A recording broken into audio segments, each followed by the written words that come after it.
Buenas tardes a todos. Vamos a comenzar con la clase de Programación 1 en Ingeniería en Sistemas y Licenciatura en Sistemas.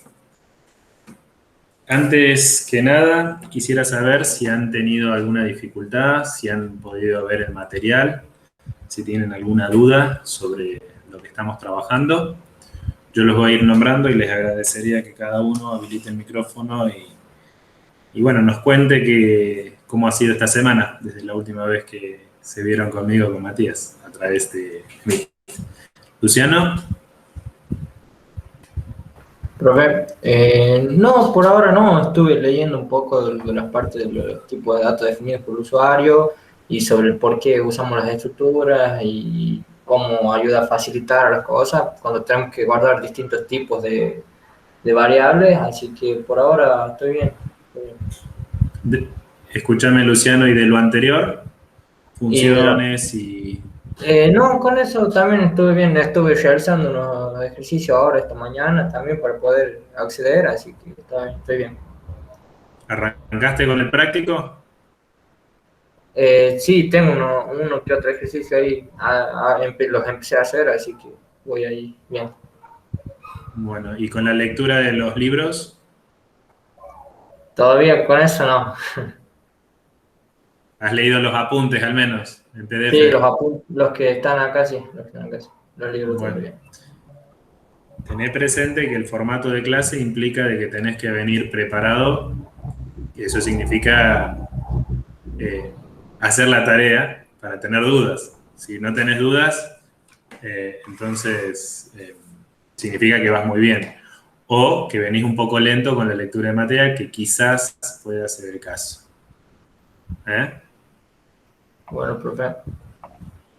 A ver, Abel, ¿estás por ahí?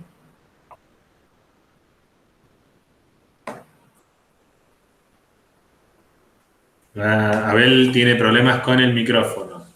Abel, cuando te pase eso, quizás te podés conectar también con el celular, de manera tal de que puedas habilitarlo.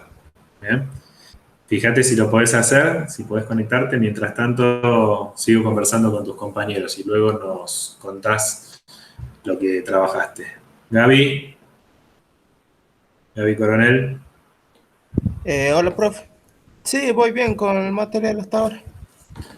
¿Qué has visto hasta ahora? ¿Hasta dónde llegaste? Solo leí el libro ese de Aguilar, creo que se llama, el de las funciones, y el resto de no leí. No has leído, bien. ¿Los videos los has visto todos? Sí, no, lo de la semana, lo de esta semana vi solo leí por encima, no vi los videos aún. Bueno, escúchame, ¿y con el práctico? Hice, sí, hice algunos ejercicios de práctica, todavía no inicio con los ejercicios que hay que enviar. ¿Y pudiste compilar y hacer funcionar algún programa al menos? Sí. Perfecto, o sea que no estás teniendo problemas con el lenguaje tampoco. No, es casi similar, de Bien, vez en cuando me olvido poner los corchetes o algo así. bueno, pero te das cuenta y lo corregís. Sí. Genial, genial. Bueno, lo mismo que le dije a Luciano antes, Gabriel, fíjate de que si no estás teniendo dudas a esta tercera semana de clase, puede ser que está todo muy bien explicado, lo cual es una posibilidad cierta, pero también puede ser de que venís un poco lerdo. ¿Sí? A esta altura ya deberías tener leído todo el material de las 2 primeras semanas y ya deberías tener bastante avanzado el trabajo práctico. Al menos los ejercicios complementarios como para que se te generen dudas. Si no se te generan dudas, entonces se te va a amontonar todo al final cuando quieras llegar antes del parcial a hacerlo. Y fíjate que acabamos de empezar con un tema nuevo que no es menor esta semana. Así que mi consejo es que le dediques más tiempo a lo que sea que estés haciendo con esta materia. ¿Ok? Jenny, ¿estás por ahí?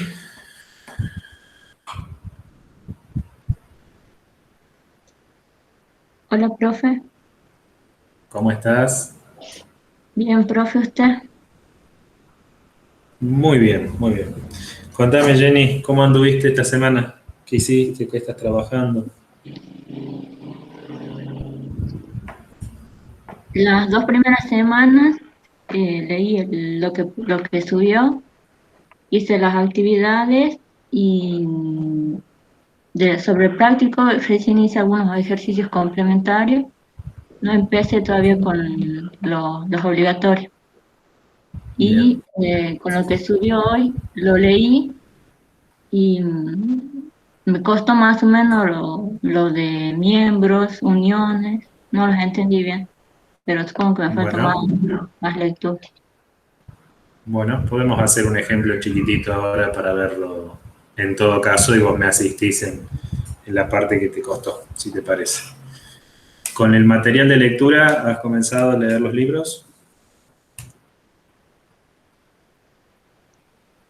Me queda en la parte de funciones con los libros, Bien. en el Bueno, capítulo pero de vas. funciones. Sí, sí, voy. Bueno, mi consejo, como para los demás, aprieten el acelerador, chicos, ¿eh? Abel, ¿ya recuperaste el micrófono? Hola, profe. Sí. Qué grande ese Abel. Contame, Abel, ¿por dónde venís con todo esto? Eh, los de la semana 1 y 2 ya los tengo casi completados. En realidad ya los completé. Estoy empezando en la semana 3. Estuve leyendo los apuntes que subió, leí lo de estructuras, así que me faltaría leer los libros. Bien, bueno. Lo mismo que les estoy diciendo a todos, Abel, yo sé que vos tenés una formación previa porque venís de una escuela técnica con orientación informática, sin embargo no te dejes estar, ¿eh? Sí, profe. Debería hacerte más fácil incluso. Bueno, ¿tenés alguna duda hasta ahora, Abel? Sí, estuve leyendo el apunte de estructuras y no entendí bien la parte donde decía el espacio que ocupa en memoria una estructura. Bien. Bueno, tenemos una pregunta.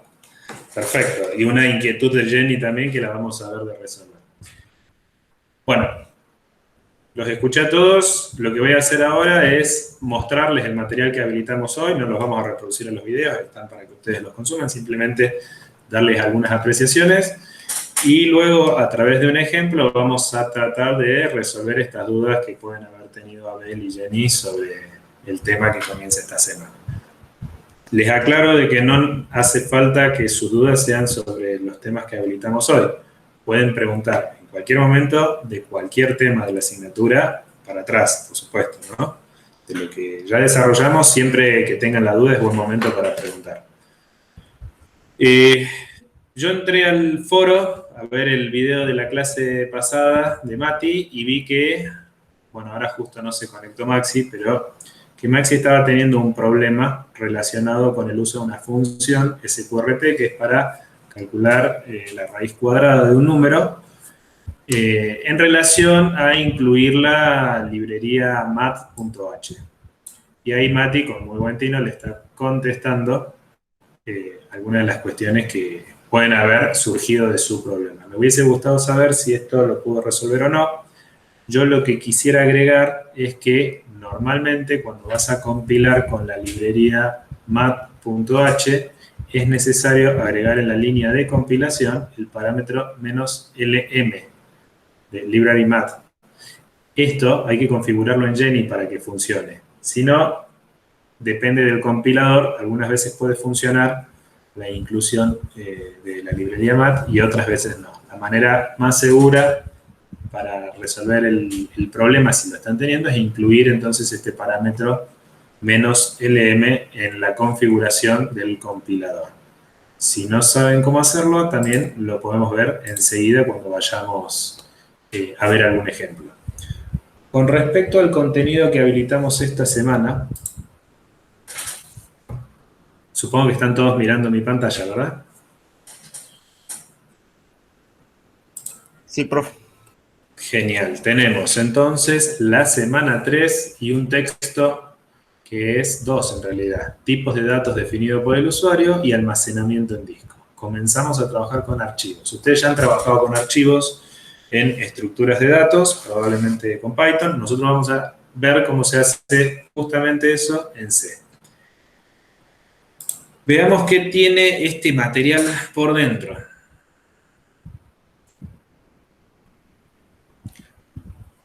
Comienza con una definición de lo que es una estructura. Dentro de lo que es una estructura aparecen los conceptos de miembros y uniones como conceptos relacionados. Jenny recién manifestaba que tenía alguna duda con respecto a lo que significa esto. Ahora lo vamos a ver sobre el ejemplo. Aparece un código que sirve para, como motivador de lo que es la temática, cómo resolver un problema, en este caso para calcular la altura máxima de un grupo de personas. Mírenlo al ejemplo, cópienlo en Jenny, compílenlo y vean cómo funciona. En este caso es un problema bastante simple en el cual el programa le pregunta al usuario que lo está ejecutando cuántas personas van a participar de esta encuesta, lo lee a través de esta función scanf y mientras ese valor sea positivo va a tener algo que hacer y si no es positivo va a mostrar un mensaje de error. No se pueden cargar datos de 0 personas o de menos personas, un valor negativo.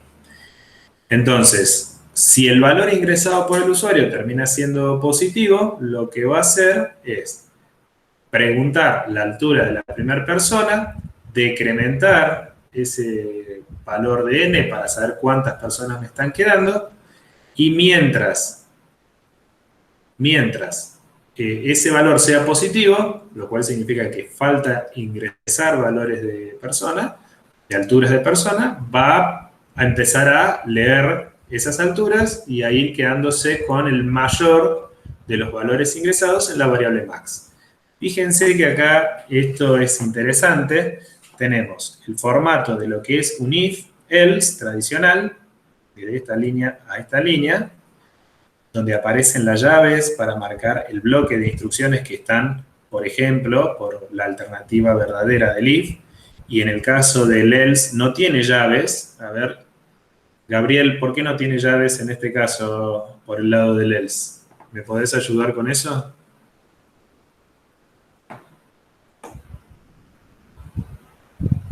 Supongo que porque no es necesario, en el if no era necesario poner las llaves. ¿Por qué no es necesario? Porque el compilador te lo toma como como si fuera parte del resultado verdadero. En el if no tiene llave porque es un solo renglón, sería un poco redundante poner llaves, ¿no? Bien. Yo podría borrar las llaves de la alternativa positiva, esta llave y esta llave. ¿Las podría borrar?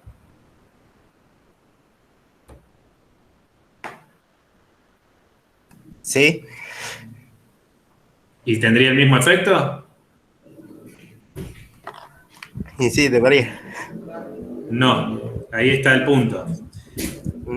En Python puede ser de que eso ocurra, porque Python reconoce el bloque simplemente por el indentado que tenemos. Están todas estas instrucciones, renglones, como dijiste vos, con la misma indentación. En Python todo esto se asumiría que forma parte del bloque que debe ser ejecutado por la alternativa verdadera del if. Sin embargo, en C los espacios son ignorados. Esto quiere decir de que si yo no pongo las llaves, esta llave y esta llave, el lenguaje no se va a dar cuenta de que todo este bloque de instrucciones, debe ser ejecutado como uno solo ante la evaluación verdadera de la condición del if. Y lo único que va a ejecutar, por ese lado, por el if, va a ser el printf. Significa de que este scanf, el max, n y todo lo demás, quedaría fuera de la estructura del if. Eso es un problema, porque entonces este else que tenemos por acá debajo quedaría colgado, no se corresponde con ningún if, y eso debería caer en un error. Lo vamos a probar en un ratito para que veamos si estoy inventando o no. ¿De acuerdo? Pero acordate, Gabriel, cuando muestre el editor, me lo preguntas a esto para que veamos qué es lo que pasa ante la ausencia de las llaves. ¿Sí? Ok. Según la encuesta participe la edad, la altura. Entonces, el programa es el mismo, Simplemente que ahora tengo tres variables. Tengo edad, tengo peso y tengo altura. Y a su vez voy a tener que tener un máximo por cada uno de estos.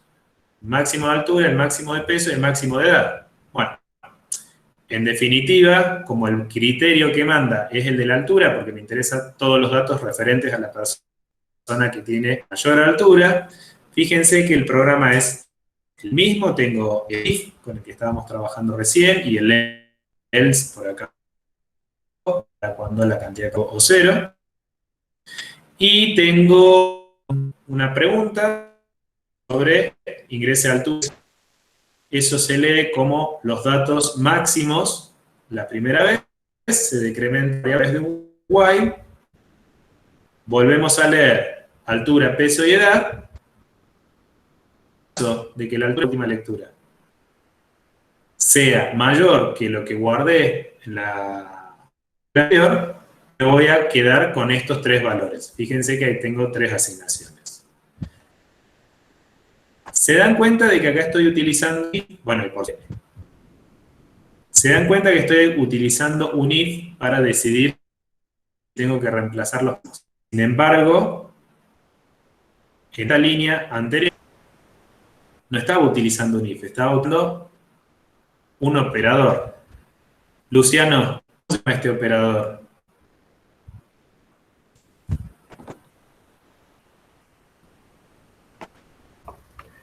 Disculpe, profe, ¿cuál? ¿En dónde? El operador que estoy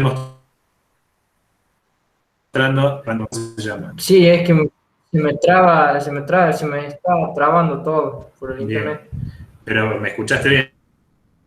Lo escucho entrecortado. ¿Cómo se llama este operador?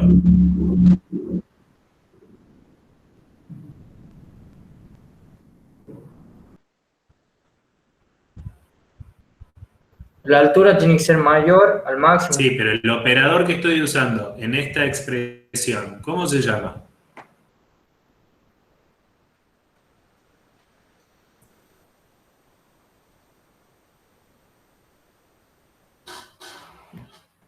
¿Mayor qué? Ese es uno de los operadores, pero hay otros operadores. Puntualmente tengo este que es el que estoy preguntando. Vamos a preguntarle o pedirle auxilio a Jenny, que anda por ahí.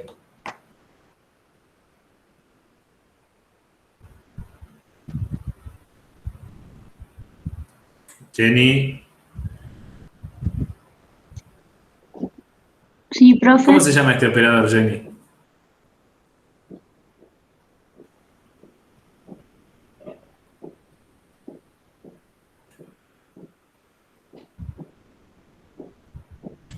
¿Dónde está el signo de pregunta? Sí.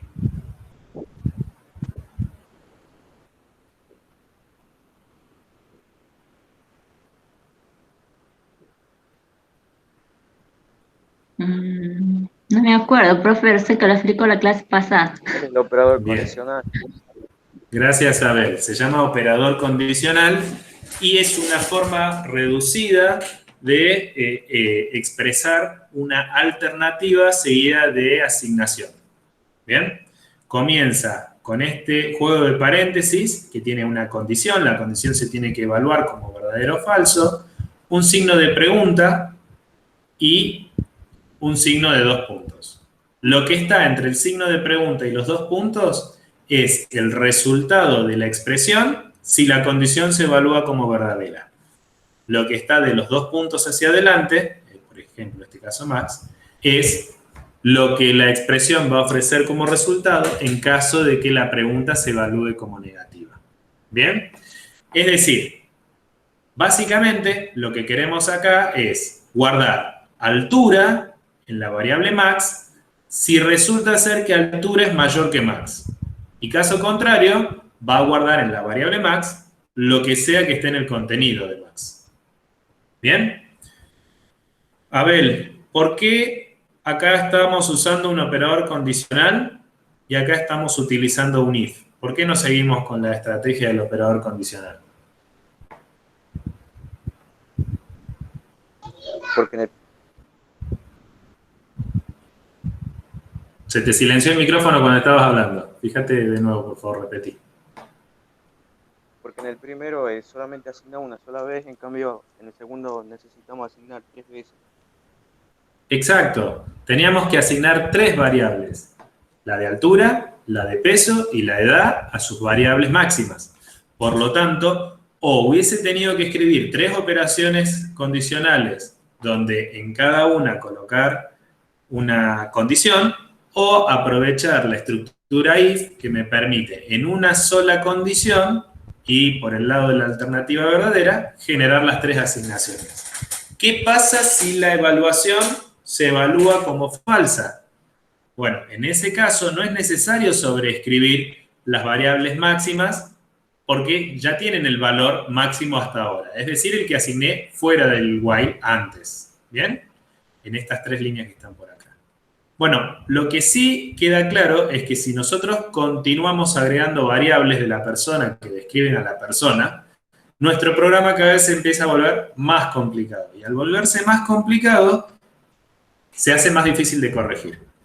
¿Qué es lo que nosotros podríamos hacer? Utilizar estructuras para expresar las características de cada persona y de esa manera hacer que nuestras variables se transformen en variables del tipo de esa estructura. Básicamente lo que estamos diciendo es, vamos a definir un tipo de dato nuevo. ¿De acuerdo? En este video, Matías nos explica justamente de qué se trata este tema, de las estructuras, qué sería una marca y qué sería un miembro. Es un video que les recomiendo que vean. Jenny, no sé si lo pudiste ver o no todavía, por lo que tenías la duda con lo que era un miembro. Sí, profe, sí lo vi. Bien, ahora con un ejemplo vamos a ver si despejamos esa duda, ¿ok? Pero básicamente lo que queremos marcar o lo que queremos dejar en claro es que cuando declaramos un nuevo tipo de dato, nosotros tenemos que decir de qué está compuesto ese tipo de dato. Y esas variables que describen algún aspecto de ese nuevo tipo de dato, por ejemplo, altura, peso y edad, nosotros las llamamos miembros de la estructura. Ahora lo vamos a ver mejor. Bueno, después aparece un video que explica cómo se declara, cómo se inicializa y cómo se copian las estructuras. Aparece todo por acá. Y aparecen algunos ejemplos. Con respecto al procesamiento de una estructura, tiene que ver con cómo se accede a los datos que tienen. Y a su vez, considerar que una estructura puede estar formada de otras estructuras, lo que se conoce como anidamiento. Hay algunos ejemplos, paso de estructuras a funciones. Bueno, acá aparece el ejemplo de cómo resolver el problema con estructuras que estábamos planteando anteriormente, con estructuras y con funciones.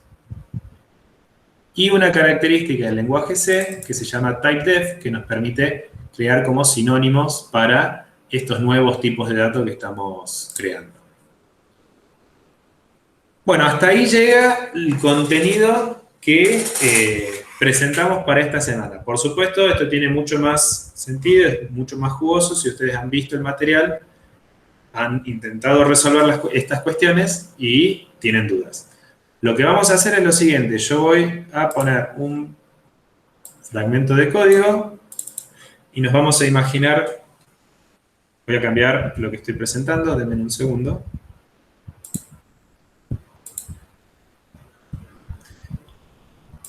Y nos vamos a imaginar que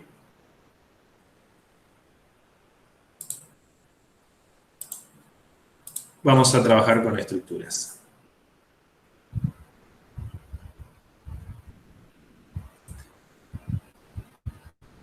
Que alguno me confirme si está viendo la pantalla principal de Jenny. Sí, profe. Perfecto. Bueno, antes de continuar, fíjense que básicamente tengo un programa muy simple donde estamos incluyendo la librería math.h y lo que estamos haciendo es imprimir el resultado de llamar a la función sqrt con un valor de 4. Lo que les estaba diciendo hace un momento sobre cómo configurarlo para que considere la librería matemática al compilar, lo van a conseguir yendo al menú Construir, establecer comandos de construcción. Pueden hacerlo en este momento ustedes en sus casas, si lo están haciendo, y si fallan, me avisan para que lo repasemos. Y donde está la opción que dice comandos de C, build, esto es construir, se van a ir al final. Puede ser que ustedes tengan otras cosas distintas a lo que yo tengo, pero seguramente la línea finaliza con porcentual F, entre comillas dobles. Van a dejar un espacio y van a poner menos LM. De esa manera, ahí luego tienen que hacer clic en aceptar. Cuando construyan el código, bien, fíjense que el compilador ahora incluye ese parámetro en la línea de compilación. Bien, y nos dice que la compilación terminó con éxito. Por supuesto, al ejecutar el programa, nos va a mostrar el 2. El 2 corresponde al resultado del printf, no hay mucho más para decir de este programa. ¿Pudieron incorporar el parámetro "-lm"?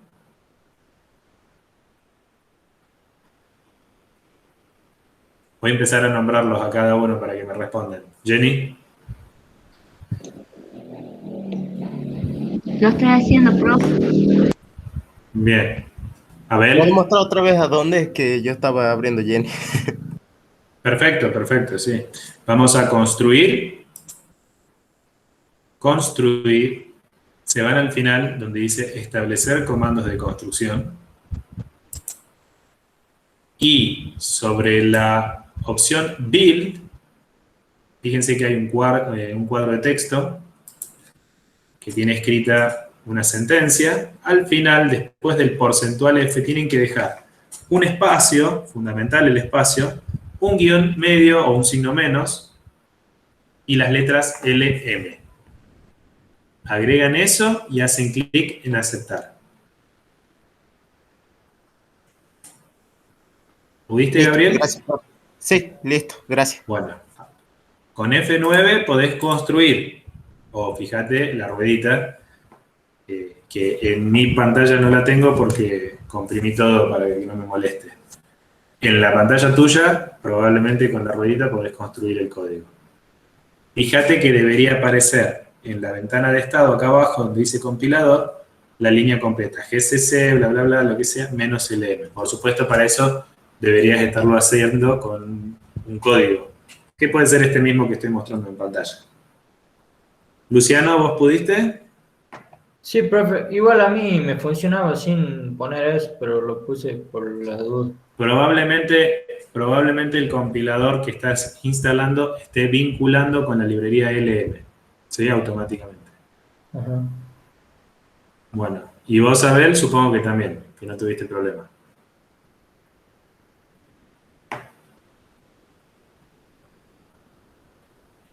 Abel a la una, Abel a las dos. Sí, sí. Bien, perfecto. Jenny, ¿nos confirmás también? Sí, profe, sí. Genial. Bueno, entonces, ya que estamos avanzando, veamos qué es esto de crear una estructura. ¿Se acuerdan la palabra clave para crear un tipo de dato definido por el usuario? Es muy difícil.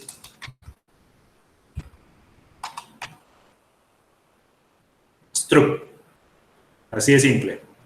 Y lo que ustedes tienen que hacer es, con un juego de llaves, que finaliza en un punto y coma, decir qué es lo que forma esta nueva estructura. Esta estructura debería tener lo que conocemos como miembros. ¿Bien? Los miembros son variables que indican cómo se organiza la estructura dentro. Por ejemplo, podríamos decir que tiene una variable entera, una variable en coma flotante. Ya está, los creativos.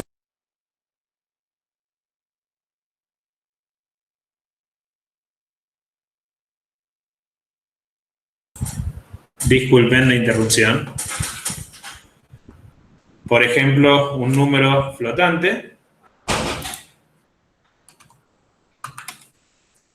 Y podríamos poner un valor de tipo carácter.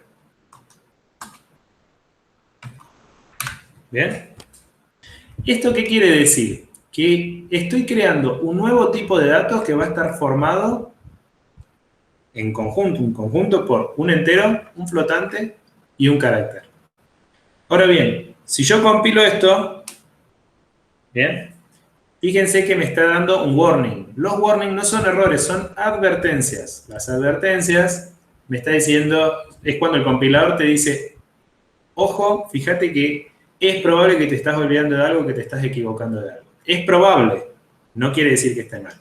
En este caso, me está advirtiendo de que no estamos declarando ninguna variable. Yo acabo de definir una estructura, pero no le di nombre a la estructura, por lo tanto, no puedo usarla para definir variables en otro contexto, y tampoco definí variables o instancias de esta estructura. ¿Bien? ¿Cómo puedo hacer para definir las variables? Las puedo expresar aquí debajo. Var 1. Vayan haciendo lo mismo ustedes. Compilo. Fíjense que el warning desapareció. Ahora me dice que compiló con éxito. Está bien, declaré una variable, significa que existe en memoria, pero por ahora no hago nada con esa variable. A ver, si yo vengo y pongo acá que quiero imprimir un entero y pongo size of int. Abel, dame una mano. ¿Qué es size of?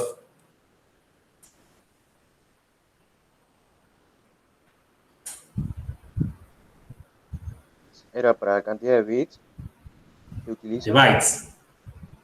Sí, para saber la cantidad de bytes de lo que le paso entre paréntesis. Es decir, un entero, yo quiero saber cuánto ocupa en memoria. Y lo muestro como un entero, básicamente, porque se supone que me debería decir una cantidad entera de bytes.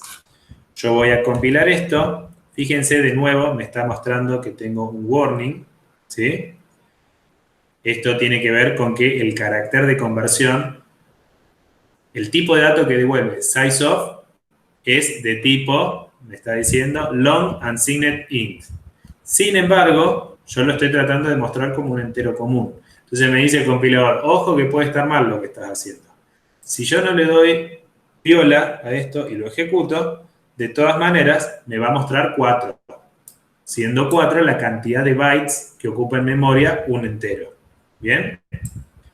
Esto es lo que les decía antes del warning. Tienen que tener cuidado porque a veces tiene sentido y otras veces no tiene sentido lo que nos está diciendo. Por supuesto, yo podría asegurarme de que no diera ese warning haciendo que mi carácter de conversión coincidiera con esto que tengo acá. Long unsigned int. Por ejemplo, si yo pongo acá, vamos a hacer así. Ahí lo que les estoy mostrando es la consola de Linux. Si yo escribo, por ejemplo, man 2 printf, man 3 creo que es, ahí está. Lo que me va a mostrar, voy a maximizar la ventana, lo que me va a mostrar, bueno, este programa, man viene de manual. Lo que le estoy pidiendo es el manual del programador de Linux para la función printf. Me va a mostrar qué es lo que dice el manual sobre el uso de estas funciones. Y fíjense que no solamente lo hice con printf, sino que también lo hace con otras variantes de printf. Existe fprintf, que lo vamos a ver después, dprintf, sprintf, que también lo vamos a ver, snprintf. Bueno, acá abajo aparece una descripción. Básicamente nos dice la función o las funciones en la familia printf producen una salida de acuerdo al formato que se describe a continuación. ¿Bien? Vamos a saltarnos toda la parte porque explica cada una de las variaciones. La parte que nos importa es esta que está acá. Si ustedes quieren estudiar directamente de acá, genial, porque van a aprender cosas que nosotros no incluimos en el apunte, pero que sí que se pueden hacer.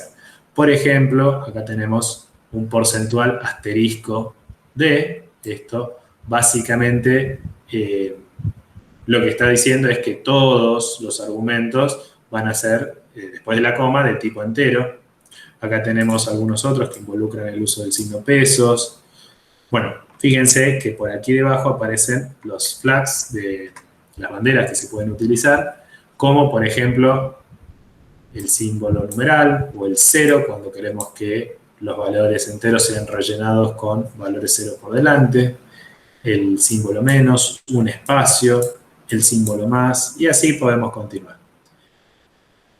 Después tenemos los largos, los modificadores de largo, que son para esto, cuando decimos que el entero es un entero corto, un entero largo, o variaciones de esto. Por ejemplo, la L, para decir que es long.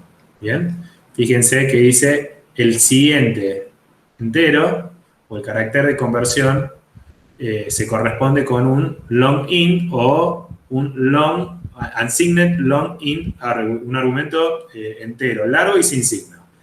Que vendría a ser lo que estamos tratando de mostrar ahora.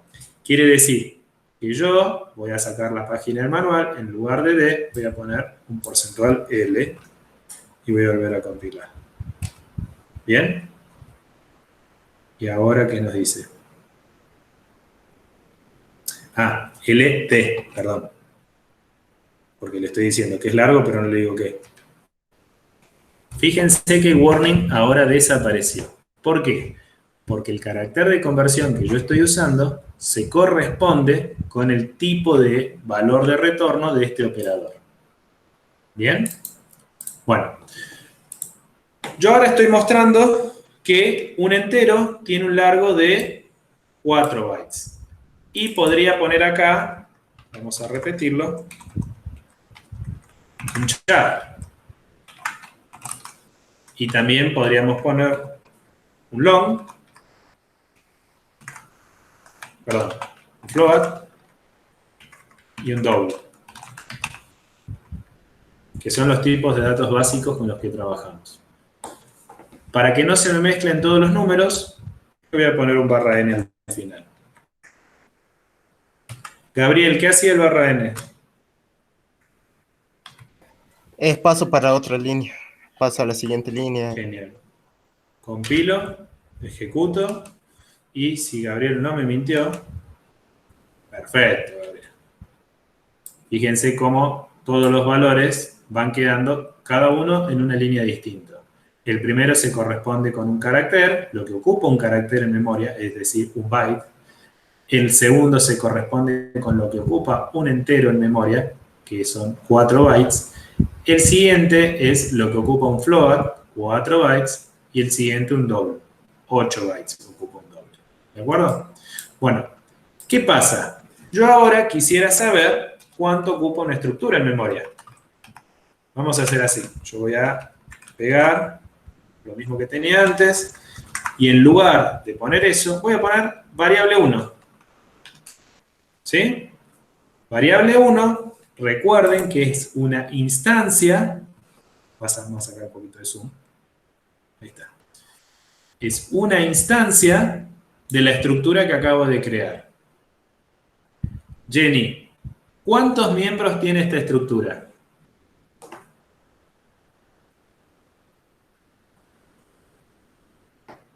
¿3?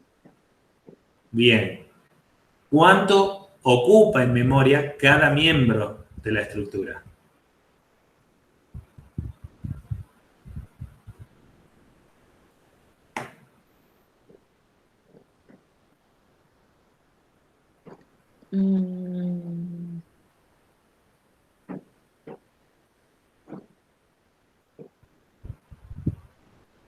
No sé. ¿Te acordás cuánto ocupa un entero?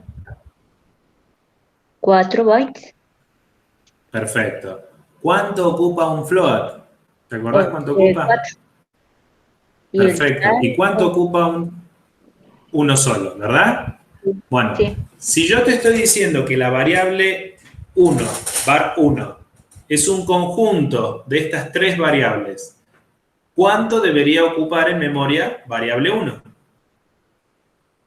5.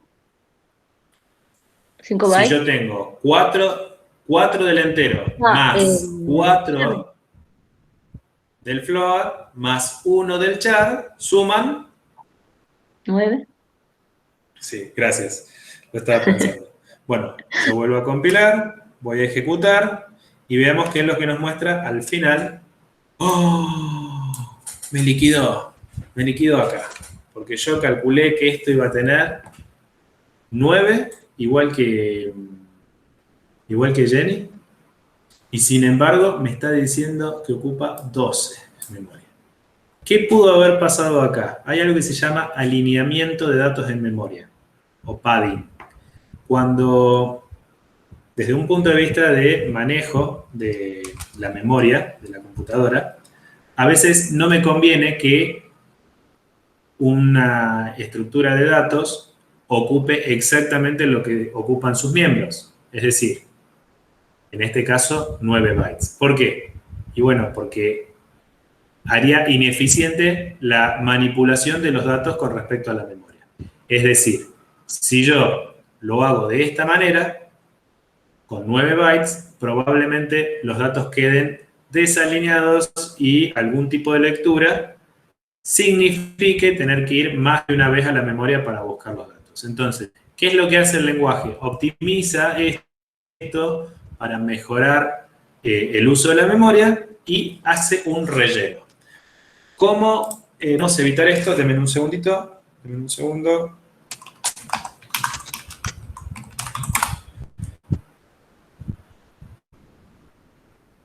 Ajá.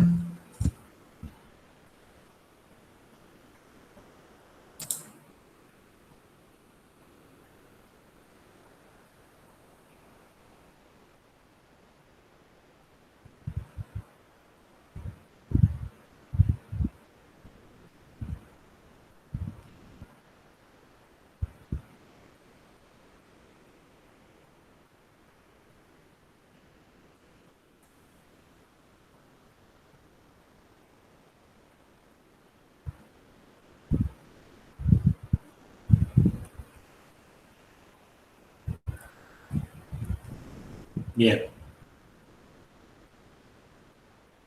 Para eliminar este efecto, lo que nosotros tenemos que hacer es aprovecharnos de una opción del compilador que lo que hace es forzar que los datos ocupen exactamente lo que decimos en memoria.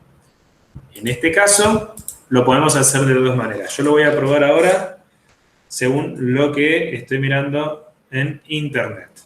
¿Y esto qué sería? Vamos a poner un pragma. Esto es un comando para el compilador, para decirle cómo se tiene que comportar. Pragma, y ahí le vamos a decir pack 1. Voy a compilar, a ver si esto funciona. Esto es prueba en vivo, chicos. ¡Tarán! Fíjense que ahora me está diciendo que ocupa exactamente 9 bytes. ¿Bien? Esto, se lo estoy pasando el enlace para que ustedes lo vean por el chat. Se los voy a pasar por el chat. Bueno, después se los paso por el chat de la asignatura. Se los paso ahora, si lo quieren leer, por el chat de acá del Meet. Volvemos al código. Entonces, lo que les estaba explicando recién. Cuando yo defino una estructura, básicamente lo que estoy creando es un conjunto de variables que van a estar agrupadas bajo un mismo nombre. Es decir, desde acá en adelante, desde que la declaro la variable, en la línea 9, en este caso, lo que estamos haciendo es declarar una variable var1 que en su interior tiene lugar para guardar un entero, un float y un carácter. Esto que hicimos del pack, no hace falta que lo hagamos siempre, simplemente por el ejemplo que estábamos mostrando, para asegurarnos de que me mostrara el tamaño correcto. Esto lo que está diciendo es que evite el padding, que se llama, o relleno, con bytes adicionales en la definición de los nuevos tipos de datos, que el sistema operativo, el compilador, lo hace por cuestiones de rendimiento, ¿sí? Para mejorar el uso de la memoria. Pero a los fines prácticos, en este caso, nos conviene que eso no ocurra. Lo acabamos de forzar. Esto se lo pueden descartar en este momento si quieren. ¿Sí? Lo que importa Lo que a nosotros nos importa es que ustedes sepan hacer esto. La declaración, definición y declaración de una estructura. ¿Qué es lo siguiente que tienen que considerar? Que variable 1 puede tener valores. ¿Cómo hago yo para guardar un entero, un float de un carácter dentro de la variable? ¿Sí? No puedo decir var es igual a 3. Perdón, var 1 es igual a 3. Por eso el compilador me va a retar, me va a decir esto no funciona, Manuel. ¿Por qué no funciona? Porque lo que yo le tengo que asignar a var 1 es un elemento de tipo estructura. Y 3 no es de tipo estructura, es de tipo entero. ¿A quién le tengo que asignar ese 3, Luciano? Al num1. Exactamente. Y para hacerlo, tengo que usar el operador punto. El operador punto, fíjense que el mismo Jenny me va a ofrecer las opciones que yo tengo, es decir, los miembros de la estructura, sobre los cuales yo podría guardar ese valor. Por ejemplo, num1. Si yo compilo de nuevo esto, van a ver que ahora no falla. Y de igual manera, yo podría venir y decir que quiero en var 1, num2, guardar 5.5, que es un flotante. Y podría decir que en var1.let quiero guardar una letra, no sé, la letra A. ¿De acuerdo? Entonces, perfecto. Yo digo que los guardé. Pregunto. Quiero mostrar esos valores, ¿no? Saben que para mostrar yo tengo que usar printf. Una cadena de control que algo debería tener y quiero mostrar var 1. Abel, ¿puedo usar un porcentual acá para que automáticamente me muestre toda la estructura? No. No, o al menos no lo sabemos, creemos que no. La pregunta es, ¿qué podemos hacer entonces?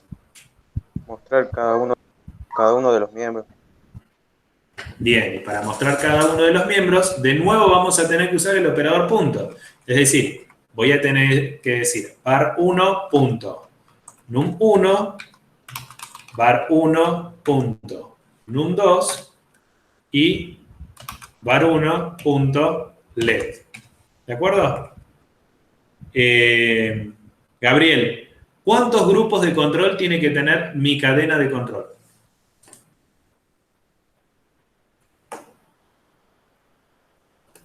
3, ¿no?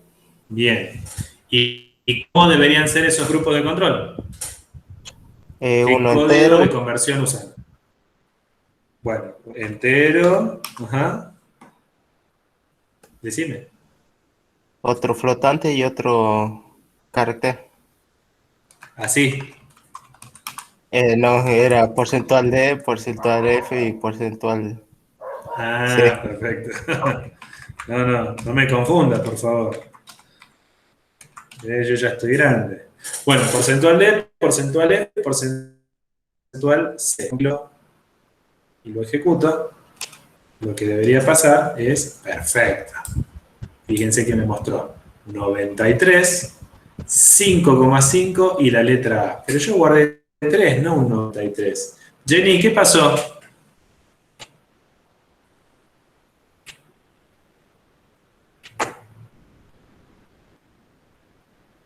Jenny a la 1. Jenny a las 2. Profe, Sí. ¿Por qué me muestra 93? porque no salto de línea, no hice un salto de línea, entonces se juntó con el 9 anterior que tenía, que era Ah, ¿dónde tendría que hacer el salto de línea? después después, no antes del porcentaje de. Por ejemplo, acá. Veamos. Qué bien. Jenny, me acabas de salvar de una vergüenza enorme que iba a pasar como profesor, porque no sabía qué era lo que iba a pasar. Bueno, te agradezco mucho. A ver, chicos, preguntas hasta acá de lo que les estoy comentando. entiende, profe. ¿Vamos bien? Genial. Voy a decirles una cosa más. Yo declaré la variable en la misma definición de la estructura. ¿Sí? La estructura básicamente es escribir una estructura, en definitiva, es como escribir o hacer un molde, pero no realmente declara variables. Nosotros nos conviene darle un nombre a ese molde para poder declarar variables en distintos lugares. Por ejemplo, dentro de main o como argumentos o tipos de valor de retorno de funciones. Para conseguir ese efecto, en lugar de declarar la variable acá, ¿bien? Nosotros quisiéramos hacerlo, por ejemplo, acá, así como decimos int var1, sería genial que pudiéramos hacerlo, pero en lugar de int, utilizar el nombre de la estructura. ¿Qué pasa? Esta estructura, así como está definida, es anónima, no tiene nombre. ¿Qué es lo que tenemos que hacer? Darle un nombre. Ese nombre se llama marca, ¿de acuerdo? Y yo, como soy muy original, le voy a poner mi estructura. Mi estructura pasó a ser el nombre de la estructura. Entonces, en lugar de decir acá int var1, yo ahora puedo decir struct mi estructura var1. Y fíjense que al compilar, esto no da ninguna clase de error, y al ejecutar mi programa, sigue funcionando exactamente como hasta ahora. ¿Qué es lo interesante que ustedes deberían notar acá? De que yo no me puedo olvidar de la palabra clave struct. Yo le puse a la estructura el nombre mi estructura, pero tengo que usarlo todo junto. Struct mi estructura. Cuando vean en el código, en los ejemplos y en los videos, cómo se declaran las estructuras, van a ver que siempre, siempre, siempre le ponemos marca. Esto se llama la marca de la estructura. Y nos va a servir, como decía antes, para declarar el tipo de dato de las variables en nuestro programa, pero también en las funciones. Así que es muy importante. ¿Bien? Bueno, chicos, no quiero arruinarles la diversión. Es decir, me gustaría que ustedes se metan, vean los videos, intenten hacer los ejercicios del práctico que corresponden con esta semana, y en todo caso, la próxima vez que nos vemos, me traen alguna duda. No recuerdo si respondí todo lo que se planteó hoy, así que voy a hacer un video de nuevo por cada uno de ustedes, y tienen la oportunidad de preguntarme ahora, decirme, no, está todo perfecto, nos vemos el próximo lunes. Bueno, con Mati se ven el miércoles. Jenny, empiezo por vos porque sos quien preguntó primero lo de miembros. No sé si te quedó claro. Sí, profe, quedó claro. Perfecto. Abel, Sí, profe. Luciano, Sí, profe. Gabriel, Sí, profe, yo ya entendí.